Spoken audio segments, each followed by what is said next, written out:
മഹാഭാരതത്തിലെ മഹാകാവ്യത്തിൽ സത്യത്തോടും നീതിയോടുമുള്ള അചഞ്ചലമായ ഭക്തിയുടെ പേരിൽ വേറിട്ട് നിൽക്കുന്നൊരു വ്യക്തിയുണ്ട്. പാണ്ഡവരിൽ മൂത്തവനായ യുധിഷ്ഠിരൻ.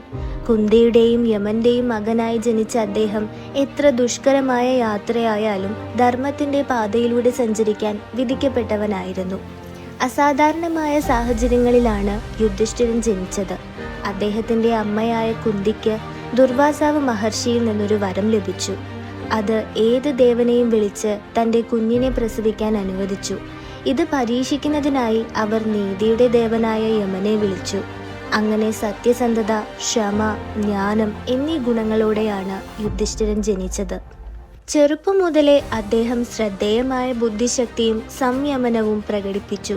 സഹോദരന്മാരായ ഭീമനും അർജുനനും ശാരീരിക പോരാട്ടത്തിൽ മികവ് പുലർത്തിയപ്പോൾ യുധിഷ്ഠിരൻ ധാർമ്മികത, ഭരണം എന്നിവയിൽ പ്രാവീണ്യം നേടി. അദ്ദേഹത്തിന്റെ മുതുമുത്തച്ഛനായ ഭീഷ്മരും ഗുരു ദ്രോണാചാര്യരും അദ്ദേഹത്തെ യുദ്ധത്തിൽ പരിശീലിപ്പിച്ചു. എന്നാൽ അദ്ദേഹത്തിന്റെ യഥാർത്ഥ ശക്തി സത്യത്തോടും കടമയോടുമുള്ള അചഞ്ചലമായ പ്രതിബദ്ധതയിലായിരുന്നു.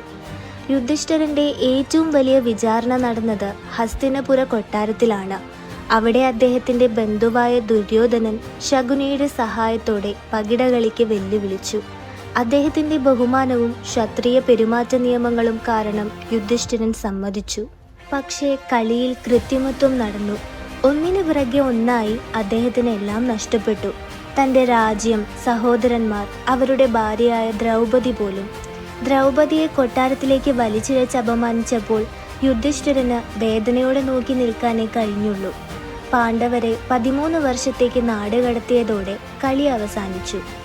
കഷ്ടപ്പാടിലും യുധിഷ്ഠിരൻ ഒരിക്കലും തൻ്റെ വിധിയെ ശപിച്ചില്ല. അദ്ദേഹം അതിനെ കർമ്മത്തിൻ്റെ ഒരു പാഠമായി സ്വീകരിച്ചു. തനിക്ക് ന്യായമായി ലഭിച്ചത് തിരിച്ചുപിടിക്കാൻ തയ്യാറായി. വനത്തിൽ കഴിഞ്ഞ വർഷങ്ങളിൽ യുധിഷ്ഠിരൻ നിരന്തരം പരീക്ഷിക്കപ്പെട്ടു. ഒരു സന്ദർഭത്തിൽ അവൻ്റെ സഹോദരന്മാർ വിഷം കലർന്ന തടാകത്തിൽ നിന്ന് വെള്ളം കുടിച്ച് ബോധരഹിതനായി. ഒരു ദിവ്യൻ പ്രത്യക്ഷപ്പെട്ട് ജ്ഞാനത്തിൻ്റെ കടങ്കഥകൾ ചോദിച്ച് യുധിഷ്ഠിരനെ വെല്ലുവിളിച്ചു.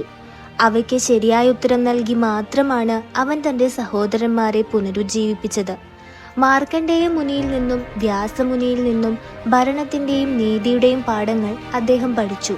ദ്രൗപദിയുടെ കഷ്ടപ്പാടിൻ്റെ കാഴ്ച അദ്ദേഹത്തെ വളരെയധികം വേദനിപ്പിച്ചു. പക്ഷേ അവൻ അവളെ ആശ്വസിപ്പിച്ചു. ധർമ്മം എപ്പോഴും വിജയിക്കും. 13 വർഷത്തിന് ശേഷം യുദ്ധം അനിവാര്യമായി. മനസ്സില്ലാ മനസ്സോടെ യുധിഷ്ഠിരൻ പാണ്ഡവരെ യുദ്ധത്തിലേക്ക് നയിച്ചു. മൂത്തവനായ അദ്ദേഹം ഹസ്തിനപുരത്തിന്റെ യഥാർത്ഥ രാജാവായി. പക്ഷേ അദ്ദേഹത്തിന്റെ ഹൃദയം ഭാരമായിരുന്നു.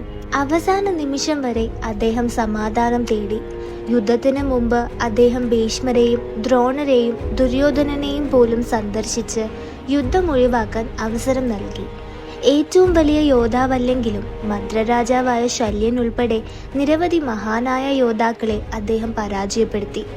യുദ്ധത്തിനു ശേഷം രക്തചൊരിച്ചിലിൽ നിന്ന് സ്വയം ശുദ്ധീകരിക്കാൻ അദ്ദേഹം അശ്വമേധ യാഗം എന്ന മഹത്തായ യാഗം നടത്തി. കർണന്റെയും ഭീഷ്മരുടെയും ദ്രോണരുടെയും മരണം അദ്ദേഹത്തെ വേട്ടയാടി. യുദ്ധം നീതിയുടെ പരാജയമാണെന്ന് വിശ്വസിച്ചുകൊണ്ട് അദ്ദേഹം ഒരിക്കലും സിംഹാസനത്തിൽ സന്തോഷിച്ചില്ല. വാർദ്ധക്യം വന്നപ്പോൾ യുധിഷ്ഠിരൻ തൻ്റെ സിംഹാസനം ഉപേക്ഷിച്ച് അത് അർജുനന്റെ ചെറുമകനായ പരീക്ഷിത്തിന് കൈമാറി. സഹോദരന്മാരോടും ദ്രൗപദിയോടുമൊപ്പം തൻ്റെ മർത്യശരീരത്തിൽ സ്വർഗത്തിലെത്താമെന്ന പ്രതീക്ഷയിൽ ഹിമാലയത്തിലേക്കുള്ള അവസാന യാത്രയായ മഹാപ്രസ്ഥാനികയിൽ അദ്ദേഹം പുറപ്പെട്ടു. ഓരോരുത്തരായി അവൻ്റെ കൂട്ടാളികൾ മരിച്ചു വീണു. ആദ്യം ദ്രൗപദി, പിന്നെ അവൻ്റെ സഹോദരന്മാർ. ഒരു നായ മാത്രമേ അവൻ്റെ അരികിൽ അവശേഷിച്ചിരുന്നുള്ളൂ. യുധിഷ്ഠിരൻ സ്വർഗത്തിൻ്റെ കവാടങ്ങളിൽ എത്തിയപ്പോൾ ഇന്ദ്രൻ പ്രത്യക്ഷപ്പെട്ടു. അദ്ദേഹത്തിനൊരു സ്വർഗീയ രഥം വാഗ്ദാനം ചെയ്തു. പക്ഷേ യുധിഷ്ഠിരൻ വിസമ്മതിച്ചു.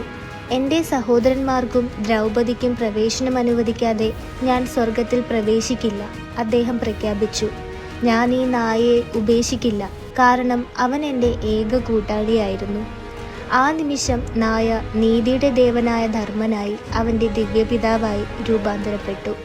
യുധിഷ്ഠിരൻ വിശ്വസ്തത, ദയ, നീതി എന്നിവയുടെ അവസാന പരീക്ഷണം വിജയിച്ചു. അവൻ തൻ്റെ മർത്യശരീരത്തിൽ സ്വർഗത്തിൽ പ്രവേശിച്ചു.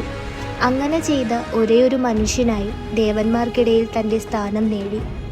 ഇന്നും സത്യം, കടമ, ധാർമ്മികത, ശക്തി എന്നിവയുടെ പ്രതീകമായി യുധിഷ്ഠിരൻ നിലകൊള്ളുന്നു.